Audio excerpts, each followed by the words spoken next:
有冇搞錯啊？今日呢單嘢咧講起嚟，即係好大劑嚇。係呢個海外啊，有一個中共嘅宗教嚇，即係以前海軍司令部嘅，喺北京工作嘅。19年出咗嚟，成日都同大家會講一啲中國軍方啲嘢啦。當然可能好多朋友知道佢就係叫做姚成嚇。姚成咧，即係佢嘅華名嚟嘅，唔係佢嘅真名啊。我之前做新聞咧，即係採訪過佢好多次。最近佢爆咗一條料爆咗一條嘢咧，好勁。如果嗰條料係真嘅，咁啊説明武裝統一台灣、解放台灣呢個軍事嘅大計咧，可能就冇㗎啦。點解咁樣講咧？嗱，阿姚成講咗乜嘢咧？姚成講咗一樣嘢係好重要嘅。佢話而家中共嘅5個戰區已經癱瘓咗啦，已經即係等於名存實亡啊！即係已經冇，即係唔工作啦，已經係。而家好多地方戰區之前好多地方嘅軍區而家開始掛牌，即係話而家要恢復咩咧？恢復以前嘅7大軍區。呢樣嘢講起嚟就犀利啦！我哋慢慢同大家講啊嚇。第一，如果呢個消息係真嘅話咧，等於係講咩咧？係等於講習近平嘅2016年、15年開始計劃啦，16年實施，17年完成嘅呢個解放軍嘅軍改完全失敗，完全失敗。當然呢個如果真係失敗咧，等於係咩咧？等於係習近平嘅軍權完全係冇咗嘅，完全即係完全失去軍權啦嚇。當然呢個姚成講啊，即係好明白。佢話而家呢個軍改係2個人喺度操刀揸飛嘅，一個當然就係張又俠啦，另外一個就係周鴻許。周鴻許係咩人咧？都係一個上將嚟嘅，係解放軍嘅軍委嘅秘書長。呢個人咧係咩人咧？係邊個嘅人馬咧？其實睇佢嘅經歷你就知好清楚嘅。佢係14軍佢以前14軍嘅40師嘅師長出身嘅。呢個14軍係邊個咧？就係張又俠發跡嘅一個地方嚟嘅。張又俠係而家解放軍裏邊唯一係作為軍官係曾經打過仗嘅，對越南嗰時嘅，就喺雲南嘅呢個14軍同呢個越南咧係開過戰嘅。當時咧就係佢都係40師嘅119團嘅團長嚟嘅，即係呢個張又俠。而家後邊咧佢就一路升到好高啊，因為佢都有背景啊嘛。而家升嘅呢個中央軍委嘅呢個秘書長都係新上嚟嘅。周鴻許就係嗰個40師嘅師長。因為大家都知軍隊好似警察咁樣，好講咩？講自己有即係講自己有。大家一齊當過兵，曾經喺一個單位，曾經一齊上過戰場，上下級呢一種嘅關係係好密切嘅。你係冇當兵冇當差嘅人咧，好難理解呢一種關係嘅。有啲似咩？有啲似黑社會有啲黑社會咧，大家兄弟嚟嘅，曾經一齊出生入死嗰啲，係完全唔同嘅。所以而家呢個當然即係如果係咁樣咧，即係當然呢個周鴻許而家呢個軍委嘅秘書長，即係完全係張又俠嘅人。呢個係唔使講嘅，一定係嘅。如果真係要軍改翻嚟，當然等於咩咧？2個問題。第一，習近平完全失去呢個軍權佢嘅軍改完全失敗。第二，武裝呢個統一台灣呢個計劃可以講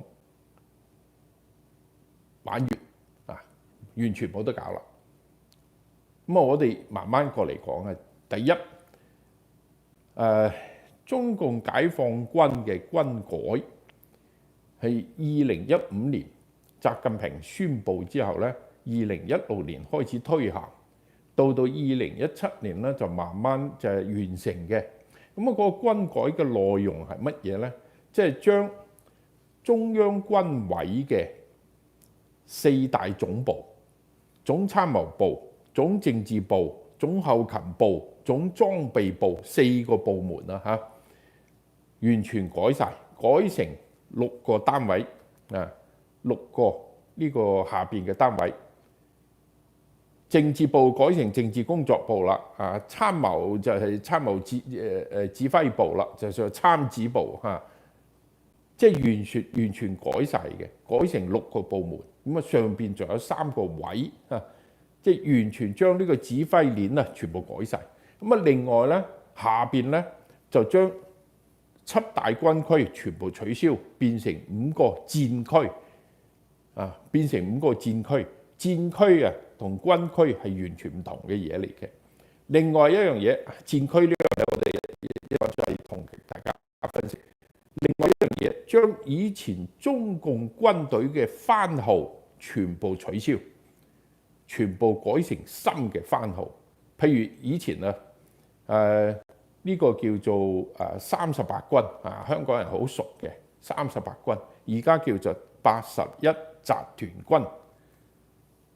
以前咩42軍，而家叫79集團軍，全部改晒。咁點解要咁改咧？點解要咁改咧？而家呢個就完全唔係，即係完全唔係即係軍事方面嘅原因，而係政治方面嘅原因。因為軍隊啊係好講歷史嘅，譬如話美軍啊，或者英軍啊、法國軍隊啊，甚至係呢個俄羅斯嘅軍隊啊。佢好講歷史嘅，即係我歷史上面呢一支軍隊係好打得嘅，一定保留嘅。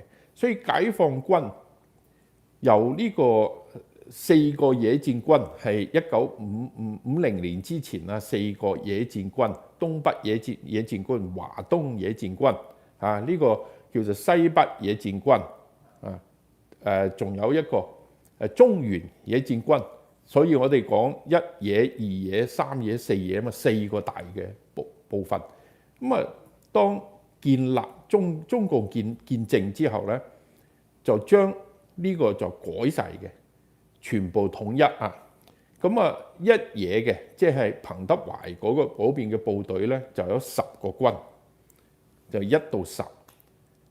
咁啊，鄧小平同埋劉伯承咧就係15個軍，就係由11開始一路到15啊，15個軍。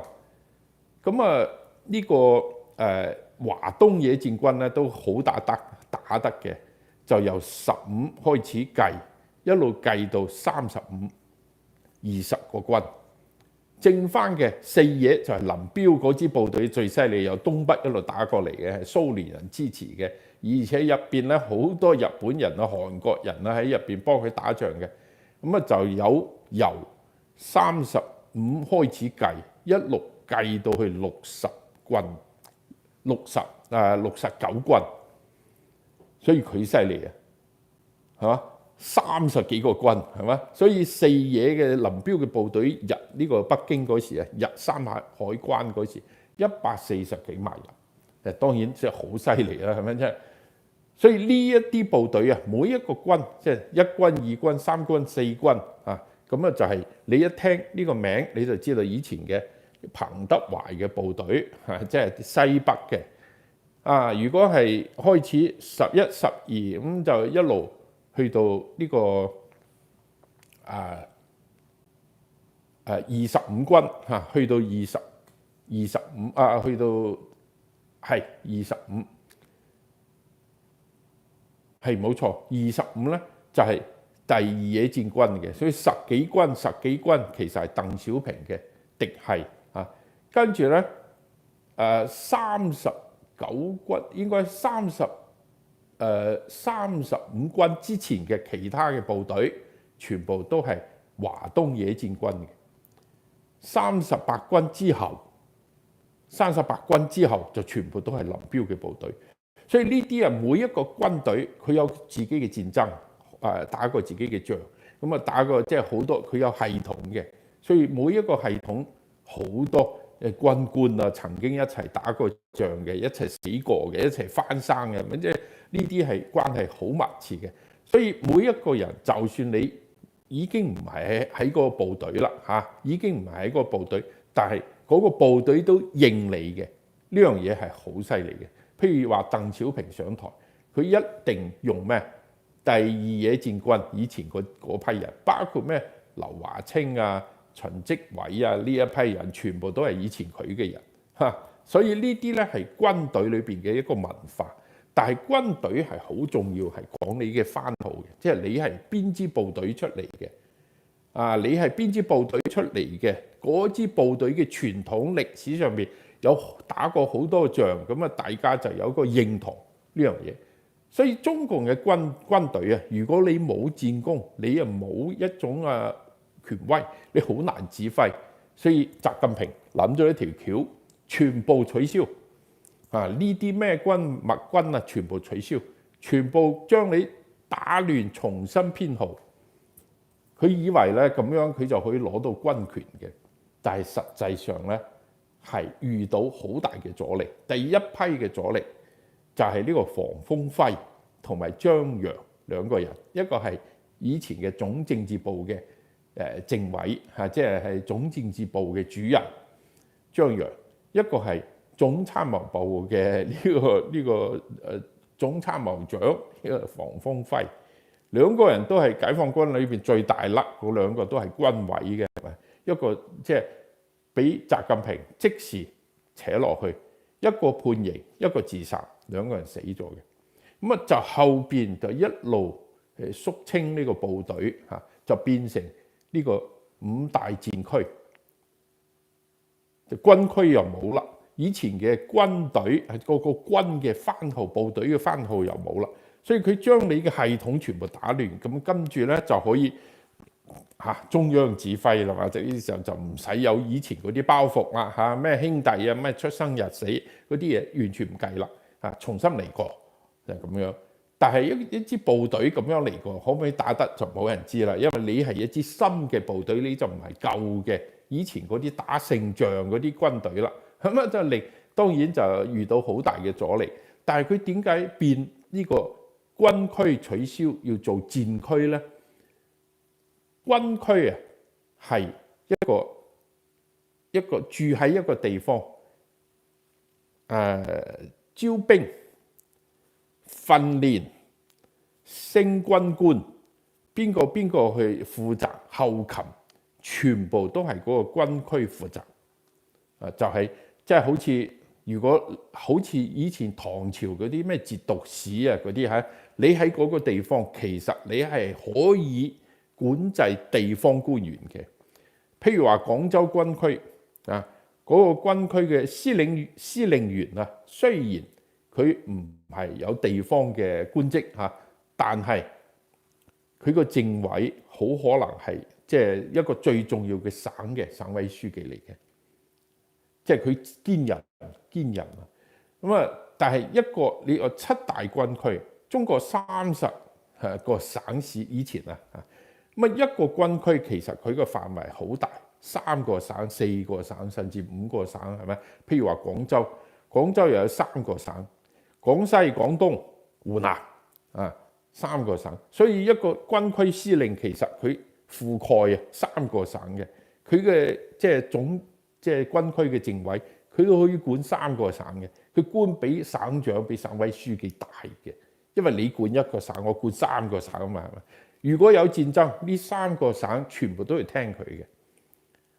所以我嘅軍人嘅來源，我嘅糧食我嘅駐地，我要咩武器，我要做乜嘢做乜嘢，你喺地方全部都係呢個軍區自己嚟管。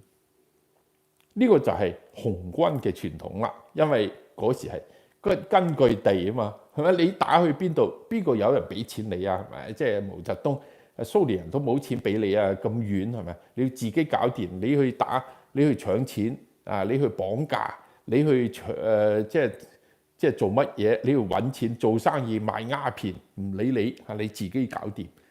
你自己有錢，你就自己有軍隊，或者呢個係以前共產黨嘅一個傳統嚟嘅。所以當然呢個係一個中國咁大，佢係分唔同嘅地區，每一個人每一個軍區就守一個地方，所以成個軍區嘅呢個設計本身就係一種防守嘅設計。因為我住喺呢度啊嘛，我就唔走嘅，我好熟呢度啊嘛。你廣州軍區嘅部隊，你調佢去新疆嗰啲好多軍官唔去嘅，咪人工又唔同啊，生活又唔同，我哋又唔識嗰啲咩新疆嗰啲嘢調你去西藏咁高原咁點搞啊？即係完全大家係唔同嘅。我可以幫你，但係我譬如話廣東嘅兵，我可以幫到呢個華東嘅，可以幫到中原嘅，但係你幫其他地方，即係你就比較難啦。戰區就唔同啦，戰區完全你嘅裝備、你嘅錢、你嘅兵嘅、你嘅部隊嘅訓練、你嘅所有呢啲嘢，完全由中央軍委直接管。戰區司令係做乜嘢呢？戰區司令只有一個工作，就係打仗作戰。平時嗰啲下邊嗰啲軍隊同你冇關嘅，下邊嗰啲軍隊係歸中央軍委直接管嘅。到時如果開戰嗰時，呢啲軍隊係歸你管。你又話佢向東打向西打咁你管。但係平時呢啲軍隊後勤乜嘢錢乜嘢裝備呢啲對唔住唔歸你管嘅，所以佢就係呢個叫做作戰同埋訓練同埋建立軍隊係完全分開咗。呢個有啲似咩啊？有啲似宋朝。最驚咧就係嗰啲軍事嘅將領，即係將軍太犀利係咪？即係可以挾持呢個中央嘅。所以佢做呢樣嘢所以你大家明白，如果姚成講嘅係真嘅，而家要恢復軍區，佢話有啲軍區已經開始掛牌好犀利我就唔知因為佢軍隊裏邊好多個朋友有啲人同佢講嘅，有啲而家全部喺度即係策劃緊咩恢復邊個軍區，個軍區嘅司令係邊個，咁要點樣去做？完全而家開始做呢樣嘢。另外佢話要恢復4總部，即係話而家嘅呢個咩3委6部嘅中央軍委管嘅中央軍委中央機關呢啲，完全就消失咗啦，就變成咧好似以前咁樣，即係一個軍委有個秘書長，跟住總參謀長跟住總政治部主任跟住就總後勤部嘅主任。跟住就總裝備部嘅主任，完全變翻以前咁樣，哇！即係等於係恢復到以前嗱。我哋頭先講呢個作戰係戰區係一個戰爭時期嘅一種設計嚟嘅。因為平時你都冇打仗，你設乜嘢戰區係咪？即係好怪嘅嘛。所以佢個戰區，你完全係。主要係做乜嘢？主要係指揮下邊嘅部隊嚟開戰，而你去做情報，你去做一啲設計，呢場戰爭點樣打嘅。所以而家如果由戰區變翻去軍區，即係話由進攻型嘅打法變翻防守型嘅打法。呢個大家應該明白好，呢個係大概即係咁樣嘅。一種做法嘅，其實軍隊你知道開戰咧係完全係一個好專業嘅一件事嚟嘅。一支軍隊你點樣調動，你點樣行解放軍講5樣嘢：食嘢、食住、走、打、藏。呢個係以前嘅解放軍嘅5個訓練項目。食咧就係食飯第一啊！兵馬未動，糧草先行啊，係咪？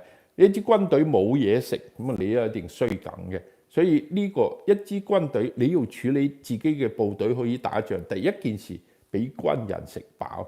呢個咧戰區就唔使理嘅，但係軍區佢就要理啦。所以軍區有好多嘅工廠啊，有農場啊，甚至廣州軍區以前房地產啊、做生意啊、進出口啊，甚至係走私，佢哋都做嘅，因為佢要揾錢俾軍隊食飯啊，係嘛？所以而家翻去軍區呢個食住就唔使講啦，一定有個地方你啊俾部隊住啊嘛。打係排喺第三啊，走你用乜嘢方式嚟運動啊？以前最早嗰時共產黨嘅軍隊用腳嚟走噶嘛，後尾有車啦，有火車啦，而家係嘛又變啦，直升機啊，有大飛機啊，咁就大家唔同啦。床就係匿埋，點樣你將你自己隱蔽？唔俾人哋睇到你嚇，呢個係另外一個故事。即係以前嘅訓練科目啊，解放軍裏邊以前係呢5種嘅。當然呢個係30-40年前以前嘅呢啲嘢，全部都要由軍區嚟負責嘅。咁啊，到軍改之後咧，呢啲就唔係戰區嚟負責咯，呢啲係中央軍委嘅訓練部嚟負責。你戰區司令，你同嗰啲下邊嗰啲部隊啊，完全冇乜關係嘅。你只係打仗嗰時你指揮佢嘅。呢啲好似美軍都係咁樣嘅。所以習近平嗰一種做法完全係抄啊，完全係 copy 美國軍隊。但係中國軍隊可唔可以做美國軍隊嘅嘢咧？咁啊，另外一回事啦。所以如果姚成嘅呢一種講法係真嘅話咧，等於兩件事：第一，習近平冇晒權；第二，佢改變咗以前進攻型嘅呢種設計，變成防守型。咁當然，我認為台灣海峽嘅戰爭已經玩完，冇得搞啦，已經唔使玩啦，已經玩完㗎啦。咁當然你話呢個原因係乜嘢咧？其實有一個好重要嘅原因，就係對中國軍隊同埋美國軍隊嘅即係敵我嘅呢個認知啊，可能係發生咗變化嘅。講到呢度咧，我哋就要講最近嘈得好熱嘅一個話題。呢個話題咧就係美國嗰個 The One Big Beautiful Act， 即係大美麗呢個法案啦，啱啱通過。7月4號啊，呢個特朗普啊喺白宮簽咗呢個法案，咁啊上邊飛機砰一聲飛過去 ，B2 飛機飛過去，即係幫佢慶祝呢個The 4th of July 就係7月4號呢個國慶日啦。呢個大義美法案裏邊有好多嘅條款係同國防、同武器、同軍事係相關嘅。你睇下嗰啲，佢嘅差唔多所有加錢嘅，所有最重要嘅項目，佢嘅軍隊裏邊最重要嘅項目，完全係針對中共嘅。因為譬如話佢整40幾億美金係撥款啊，係做咩？做印太指揮部嘅呢個建立呢個穩定嘅指揮鏈條。當然佢呢個包括好多嘢項目，我哋唔講啦，即係俾呢個啦。加強關島嘅呢個防空同埋防導彈嘅呢個設備嚇，即係設施呢個能力。加強呢個第7艦隊，即係太平洋東部西部嘅呢個艦隊啦。呢個總部喺夏威夷，喺珍珠港啊嘛，嗰個加強呢個艦隊，要加咩？要加核子攻擊潛艇，就係呢個Virginia Class， 即係維珍尼亞級嘅核子攻擊潛艇，同埋導彈嘅驅逐艦，加強 B-21， 即係 B2 嘅升級版嘅呢個武器，加強長程嘅對艦導彈，即係軍艦嘅即係攻擊軍艦嘅導彈。長程即係咩意思咧？飛機飛過嚟1000公里就發出去啦。咁啊個導彈聰明彈啊，自己捐入去打你嘅軍艦。所有呢啲設計仲有包括同呢個其他國家嘅呢個軍事合作方面，仲有網絡戰嘅呢個加強。所有呢啲佢最重視嘅，佢簽海法案裏邊嘅，全部喺邊度？全部都喺亞太地方，全部都係喺第一同埋第二島鏈。好明白，而家美國人唔係講下，因為美國唔係已經講咗。而家中共佢哋認為中共係美國歷史上有史以嚟嘅威脅最大嘅一個敵人。因為對於一個有史以嚟最大嘅敵人，佢會點做？當然主要係軍事方面，呢個係排第一，係咪要防住你？所以佢呢個法案裏邊軍事方面就排咗好多嘢入嚟嘅。如果咁樣一做咧，當然即係完全係變晒，完全變化，完全唔同。因為當然你話中共可唔可以打得贏美國人咧？當然打唔贏。喺局部嘅一啲戰場，譬如話呢個台灣海峽，可能大家可以僵持，可以大家對抽啊，可以抽，唔一定係抽輸嘅，可能堅持一段時間。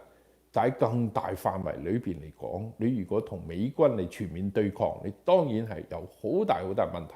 所以中共要同美國佬揮呢個問題咧，佢一定要保證其他地方有戰爭喺度進行，佢先至可以做呢樣嘢嘅。佢而家好簡單，伊朗冇咗啦，中東已經唔使打啦，俄烏戰爭仲喺度打呢樣嘢咧就有意思啦。講起嚟就係王毅前一排係嘛，去突然間去訪問歐洲。咁啊就見咗歐洲嘅好多呢個國防部長啊，唔係國防部長，外交部長外交嘅部長見咗好多人。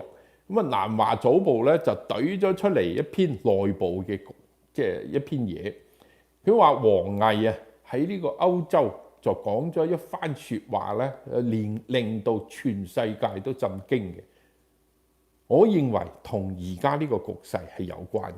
就係王毅講乜嘢咧？佢同歐洲人講：我哋唔想俄羅斯打輸，因為如果俄羅斯打輸咗，美國人就會調轉過嚟全力對付我哋。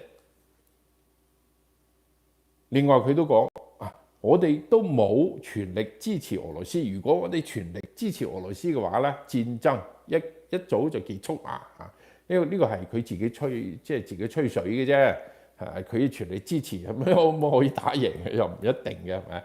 即係另外一回事。但係佢由佢呢一段嘅講話透露出嚟好重要一樣嘢。以前中共方面一路都講我哋唔係戰爭嘅參與者，我哋唔關我哋事㗎，我哋係要即係大家要和平啊。係咪要呢樣嗰樣？我哋即係提出好多和平方案停戰點樣呢樣嗰樣？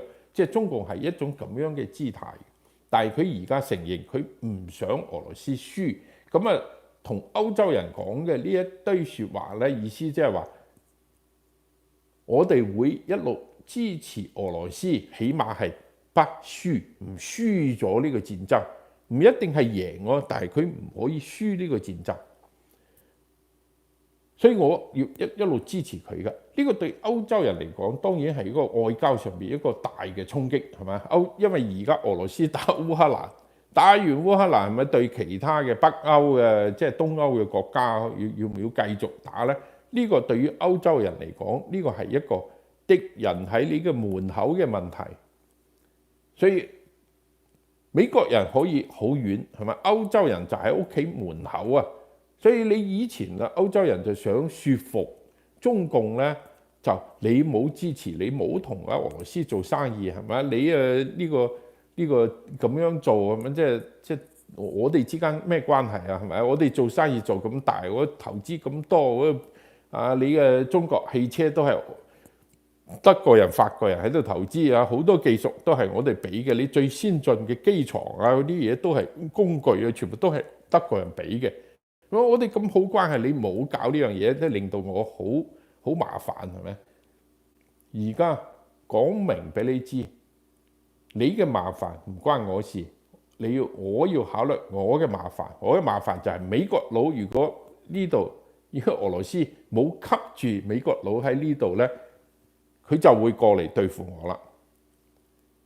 其實呢一番説話呢，即係當然即係對好唔適合喺呢個外交場合講，因為呢一句説話其實大家心知肚明。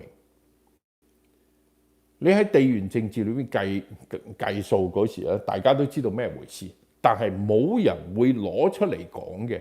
所以王毅發咩瘋啊？佢同呢個德國嘅外交部長講咗4個鐘之後，佢攞呢一句説話出嚟講，等於你公開咗喎啊！你係賣咗你嘅上司啊！你賣咗習近平嘅。